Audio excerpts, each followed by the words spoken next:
Today we're going to be unpacking the question, if our past shapes us, how do we become someone new? This is part 3 in a mini-series on self-concept and identity, but you don't need to have watched 1 and 2 to watch this one. I'll summarize them very quickly. In part 1, we looked at how psychology explains how our past shapes us into who we are today. And in part 2, we used philosophy to realize that we might be a bit more free than we think. But how do we marry these two ideas? This past that shaped us into who we are now, but then also this idea that we could be someone new. Let's look at an example. Imagine someone who is a bit sensitive. They can read expressions really well. They notice everything around them. They maybe jump kind of easily when there's a loud noise.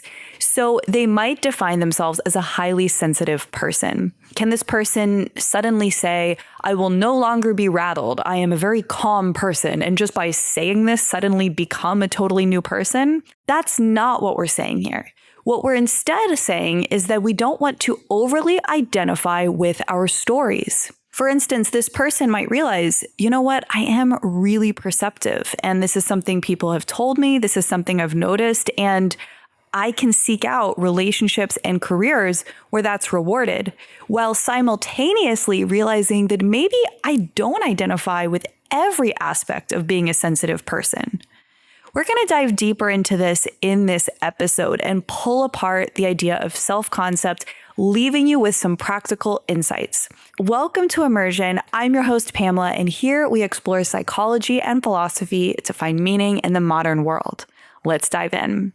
So we are going to unpack this in 5 steps. The first step, having some sense of self, some idea of ego can be helpful. We talked about this in part 1. A lot of psychologists would probably not argue for completely abandoning a sense of self, like we explored a little bit with Eastern philosophies in the last episode. That can be a helpful thought exercise. Some people might decide to practice the idea of no self and anatta from Buddhism, but for most people, conceptualizing a consistent sense of self is helpful. For instance, even just having the idea of I have a podcast and having that be a part of my identity, something that I say, helps me show up and do this every week. It is a part of my identity that I find helpful. But what I think can really help is not having too many things we hold on to and not holding too tightly. For instance, for every single story that you have in your mind, I am the kind of person who does XYZ. It makes you a little bit less flexible. Let's take the example of being an introvert. Someone might really identify with I am an introvert. Now, we know that that really just means that they regain their energy when they have some time alone to decompress, or maybe with a very small group of people that they feel really close with. If they really, really identify with all of the stories and narratives even around being an introvert, they might then start to take on these views like, I don't like parties, I don't like meeting new people, I've always been this way. When if we take an aspect of our identity and we pull it apart and we examine it a bit, this person might realize, you know what, I'm really different right now in my 30s compared to my 20s. In my 20s, I didn't like parties because I just didn't have that much experience going to them. But the more I put myself out there, it is different now. Or they might realize if I do my yoga in the morning or my grounding practice, I really do feel pretty relaxed around people. Or they might realize I used to prefer groups of only about 3, but now being in a group of about 8 people, I can do just fine. Maybe I'm not the most outgoing person there, but I do enjoy being there. So with every single aspect of our identity, we want to ask, is this serving me? Is this true? Have I added on layers to it that are not true? Has it changed over time? Each thing that we take on, I almost view as a lens or, like I said, a layer. So let's say that someone identifies as being creative and being sensitive and being an introvert and being studious and a little bit dogmatic in their views and being really, really, really practical and being really, really dependable and being friendly whenever anyone talks to them that's new. They got to be nice. And they have all these have to, shoulds. And we start to limit our authenticity and our spontaneity in any given moment of how we can be. Because like we've talked about, this is one way of looking at ourselves. Each thing that you take on makes you a little bit more fixed. So I think that it is helpful to have ones that serve you and help you and to hold them loosely. You all know that one of the very few ways that I continually describe myself on this podcast is curious. And part of the reason that I am willing to take that on as part of my identity is it helps me show up in a way that I think aligns with my values. It helps me be open-minded. It helps me connect with other people better. It helps me dive into my work with passion rather than through only strict force. It helps me to feel more free to be the kind of person that I want to be. And so we can ask ourselves, the different labels that I've added to my self-concept, are they helping me show up as the kind of person I want to show up as? There is some research in psychology. I remember coming across it in Atomic Habits, and I know James Clear is very much research-backed in his work, but I have heard this in other psychology spaces too, that says that when you take something on as part of your identity, you're more likely to follow through on it. We do not like to have cognitive dissonance. If I always say, I'm a curious person, and then in relationships, I sort of shut down in conflict and I don't let them express themselves, that is not being curious about where they're coming from. And I am then not living in alignment with something that I've taken on as a part of my identity that's helpful. And where it can come up with things like habit change, such as in Atomic Habits, is the idea of instead of just not smoking, you can add it as a part of your identity. After some time not smoking, you can say, I am not a smoker. I am the kind of person that doesn't smoke. And again, we've talked about there being limitations to adding these layers to who you are, but see how that could actually be helpful. So there are times, for instance, with your purpose, with your values, with your habits, that adding on parts of your self-concept or identity could be advantageous. And it can even be a little bit playful. I think of people like Beyonce who have the persona of Sasha Fierce, or there's many performers or people in the business world who feel like they have like a persona, an identity that they tap into that helps them step into a role in the arena. And I think that being an actor, something that I feel really fortunate to be able to do is occasionally step into a completely different role or identity for the day. And whether you want to just play with your friends and say, oh, let's go out, but actually be these characters, or you have your partner and maybe you're pretending to meet for the first time. Adding play is a way to step out of our rigid identities that we've adopted as well. And it can help us realize, oh, I've always done something a certain way, but I guess I don't have to. I guess there's another way I could be. And to summarize this section, I do picture a lot of this like a tether. Imagine someone that really doesn't know what they want in life. They maybe don't know what city they want to live in. They don't know if they want a partner or not. They don't know what career they want to pursue. They don't know if they enjoy certain hobbies. They just don't know what they want. Sometimes knowing one thing can act as a sort of tether. Like, I know that I want to live in New York City. Okay, great. Then other things will fall into place. I would like to meet friends that want to live in New York City. I will find a career that helps support being able to live in New York City. There are other things that will then fall into place. And I think self-concept can be the same way. For instance, if I knew I wanted to live in New York City, but I was trying to date a partner that lived in Austin, Texas, and I wanted a career that's actually best out of California, all of these things start to sort of pull on each other and there's a tension. So same thing with self-concept. This is partly why I recommend having very few, because the more that you have that you're rigidly identifying with, it can feel like it's pulling you in many different ways. And the reason why we also want to hold things loosely is because sometimes things change, and if we're rigidly identifying with something, it doesn't give us flexibility. And the last thing in this section before we move on to the tips in part 2 is the idea of not mistaking the map for the territory. And this is probably the most important part of this whole episode. When we attach to a label or a concept or a story, we're actually missing who we are at our core. So you might have heard the idea of mistaking the map for the territory. For instance, if you see Virginia on a map, you're not actually understanding anything about Virginia, what it is in reality, what the people are like there, what the trees and the soil are like there. You just understand it in theory, not in reality. And so this is often what we do with ourselves when we've layered on these stories or parts of our self-concept. This goes back to that introvert example. For instance, that introvert does restore their energy alone, but they don't have to overly identify with everything that would typically be identified with being an introvert. So we're not mistaking that label for the entirety of the person. We're seeing the nuance and the richness of who they are at their core. And so what we're doing here that's a bit complex is we're not saying throw out the map. We're just saying use it, but don't overly identify with it. That highly sensitive person can benefit from realizing that they are a bit more sensitive than others, but they don't have to make it this story that then limits them and how they can be in other areas. Maybe that highly sensitive person loves going to loud concerts and even becomes an event coordinator, and their ability to read people helps them make really good connections. But if they had this story of, oh, I'm a sensitive person, I need to be in certain environments that aren't too stimulating, it might limit them. And these are not even the most important examples. I'm sure you can think of so many more that would be even more pertinent to your life, and I would love to hear those in the comments.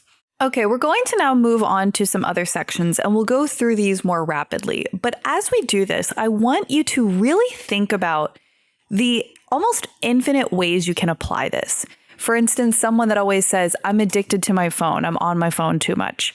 Is that a story that you're holding on to that you can question, a part of your identity that you don't have to identify with? And again, we're not necessarily ignoring neurological patterns. For instance, the dopamine hits you might get through your phone. We know that what fires together wires together, and you might have certain neurological patterns right now that are set. But as someone recently commented under one of the videos, and I think that what they're bringing up really applies here, we also know about neuroplasticity, where we can build new neural patterns. And that's a more neurobiological reasoning for you are not who you always have been. Okay, moving on to part 2. This is a little counterintuitive in a self-concept mini-series, but it can actually be helpful to think of the self less. I don't mean being selfless, I just mean thinking of ourself less. And so often, if someone is really, really deeply insecure, that can often manifest as a couple different ways. Someone might, again, overinflate or have certain narcissistic tendencies to try to prove to themselves and others that they are worthy. Or they can go the other way and feel I'm not good enough, I don't deserve to be here, and go the other route. But often the people that are the most secure are not thinking of themselves as often. For instance, think of someone you know who needs a lot of emotional support. Maybe they get really, really worried that they offended someone and they need to talk through all of these scenarios. Maybe sometimes that's you, sometimes it's me too. Someone that's more secure probably would have just let that go. Now, that can be somewhat difficult. We're not just saying, hey, just drop all of these things. I think that there is a really neat framework for thinking about this. I came across it in an Instagram post, and it was on the idea of selfing. This was by Alina Brower and Dr. Sarah Zoll. And I actually can't find it anymore, but I had taken some screenshots a while ago because I really liked it. And they basically describe selfing as when you make things about yourself more than you need to and in a way that is harmful. And it's not in a narcissistic way, but in a survival way. This is what Zen teachers refer to as the small self, and it's a bit of a trance, this mental habit of what does this mean about me? It sounds like, are they upset with me? Am I falling behind? And these thoughts can often be in our head all day about how we're perceived without people even noticing it. So another step that we're going to be talking about here, really in step 3, which we should go ahead and just blend here, is awareness. So asking yourself, how often are we making things about ourselves when they're really not? Let's take an example. Maybe you're giving a presentation at work, it goes pretty well, and you finish, and then someone goes after you who just really hits it out of the park. And maybe they have these really dynamic slides where they've added either beautiful pictures or humor. And then people give them all this feedback after talking about how dynamic it was, how easy it was to listen to, how they really appreciated the visuals, keeping them engaged. That can feel like, oh, they're comparing it to mine. People are saying that mine was not as engaging, and we can make it about ourselves. First of all, they actually probably meant it in comparison to just all presentations. If this person really excelled at that, it's not about you, but often we will make it about ourselves. I didn't measure up here. I didn't do good enough. And so here's some advice they had in the post. Again, I really wish I could link it, but I will link both of their Instagrams down below just to give them credit for this. And if anyone can find the post, let me know and I can link that as well. So they said a strategy is not necessarily to say stop caring, but instead, I thought this was such a beautiful quote, learning to experience reality before the mind turns it into a story about your worth. Whew. So in that instance, reality was just people liked their presentation. Comparing it to yours, saying that you didn't do as well, then saying that you're not as worthy, which we might not have that thought consciously, it's probably unconscious. That's then the story that we're layering onto reality. That's what we want to become aware of. We can then become aware of the thought without believing it, without getting swept away by it. And so some other advice they have here is noticing the sensations in our body. Oh, I felt my heart rate increase there. I felt a tightness in my chest, a pit in my stomach, just being with ourselves in our emotions and sensations and sitting potentially in some discomfort for a moment. Maybe you wish you did do a more engaging presentation. That's okay. Can you be with yourself during that versus trying to rush and escape maybe a little bit of pang of sadness that came with that? And then they also brought up allowing uncertainty without immediate need for control and pausing before over-explaining. All of this care about how we're perceived has to do with needing to be understood and seen in a positive light. And so, for instance, there could be a rush to say, I didn't know we were allowed to add these extra things to our slides. And even if we're not saying it, maybe you rush and vent to a friend about it after. You're trying to manage perceptions. And we can do this constantly. I've noticed a comment on a recent video about relinquishing the need to be understood. And that's something that I'm constantly working on as well. I think that if you ever went through a time in your life where you weren't seen, where you weren't allowed to get your point of view across, maybe you were shut down, it can feel like we're sort of rushing around trying to explain ourselves to everyone. And one of the beautiful parts about working on our self-concept, working on our relationship with ourselves is when you feel really confident in what you bring to the table, who you are, your values, you know that you feel good about yourself. You don't rush around trying to manage how you're seen in everyone else's eyes.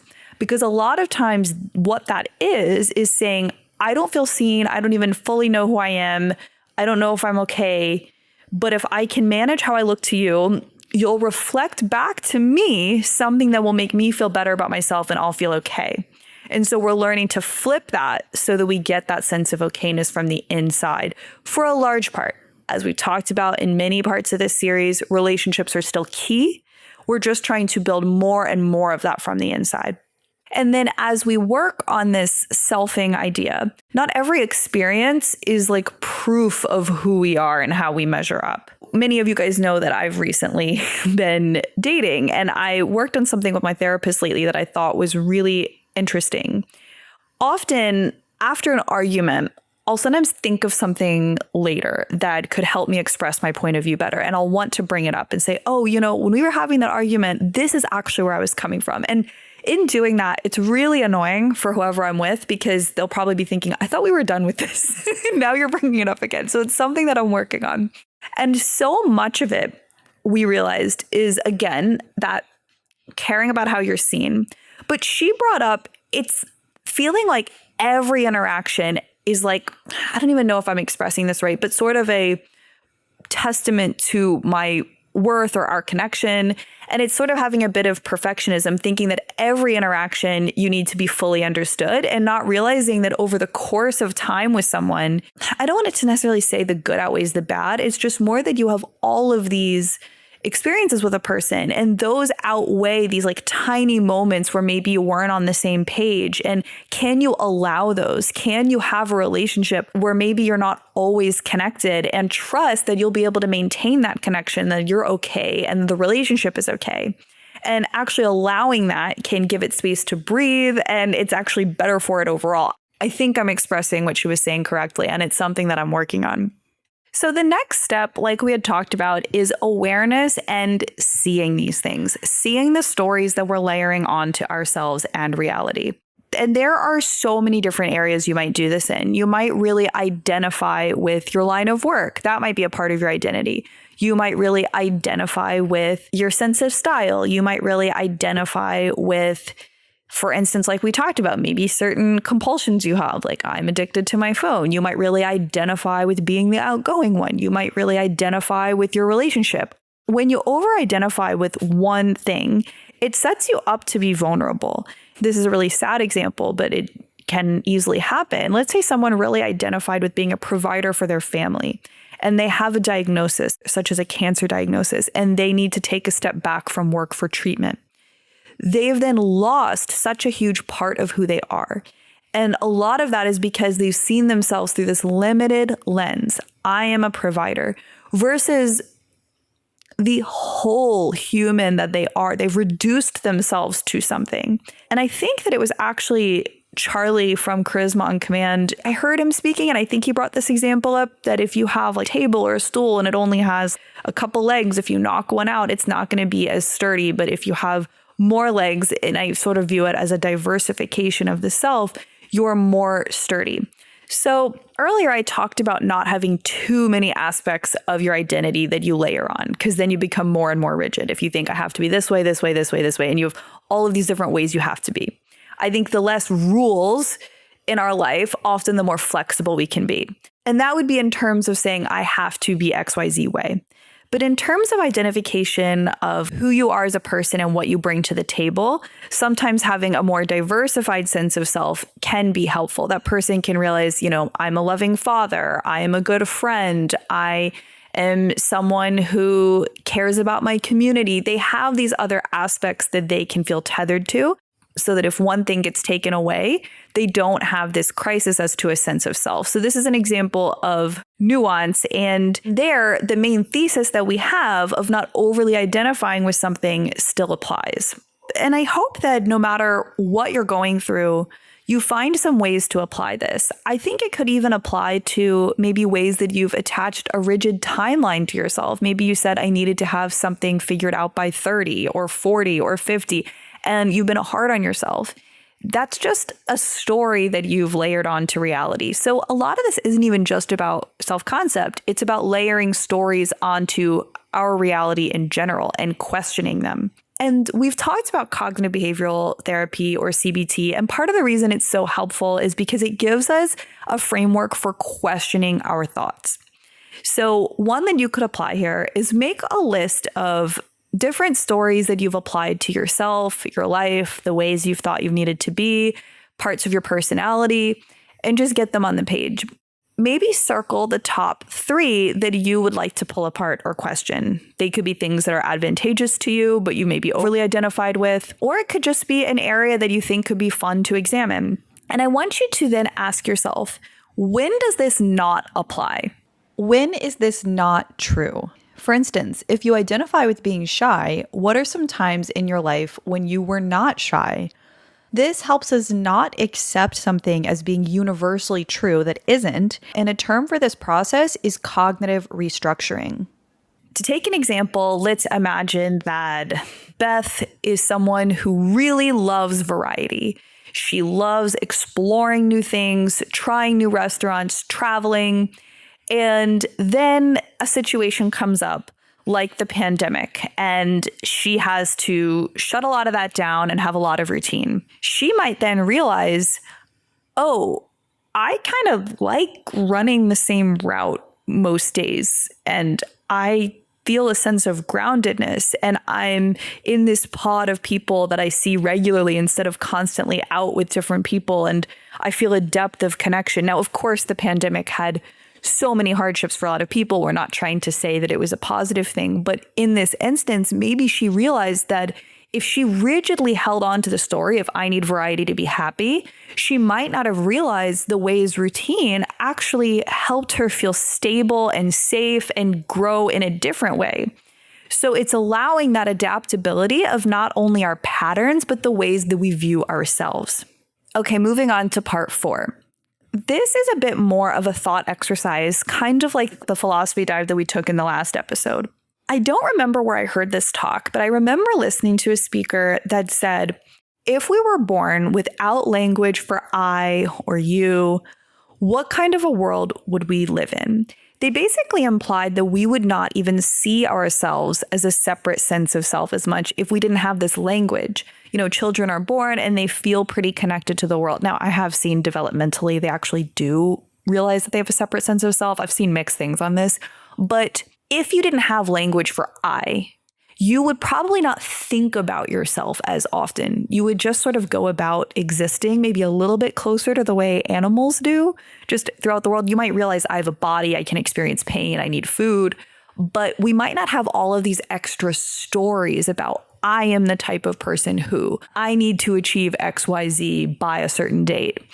And this is really the whole point of this series, is trying to remove these stories that not only don't serve you, but they're not true.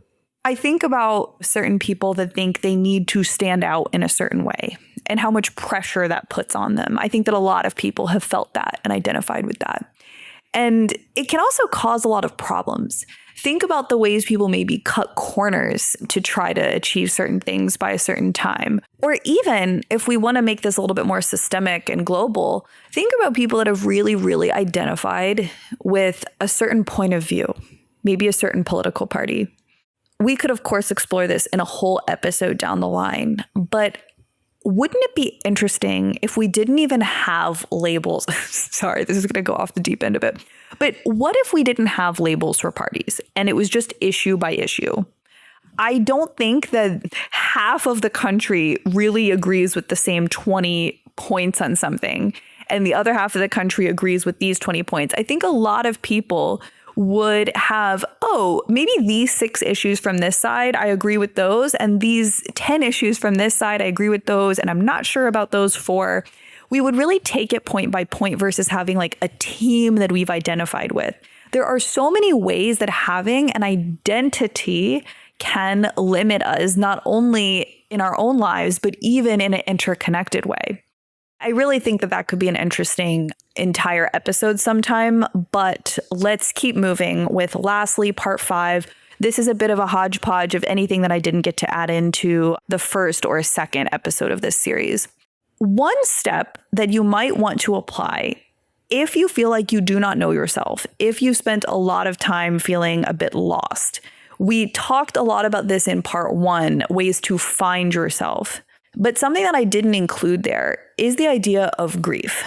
If someone is in their 50s and there are people of all ages who feel like they're finding themselves now, there might be a sense of sadness for the time that they feel like is lost. Decades where they feel like they didn't really know themselves or were living according to someone else's plan. It's okay to feel a bit of sadness and loss for that, while also feeling a sense of hope and possibility for the type of person you can step into being now.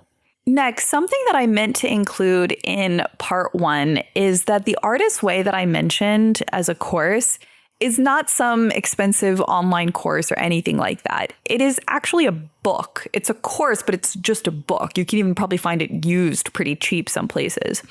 And like we talked about, the reason why it works is it helps you get to know yourself. So for instance, some examples of prompts in there include things like, who supported you and believed in you when no one else did, and maybe you didn't even believe in yourself, and write about that.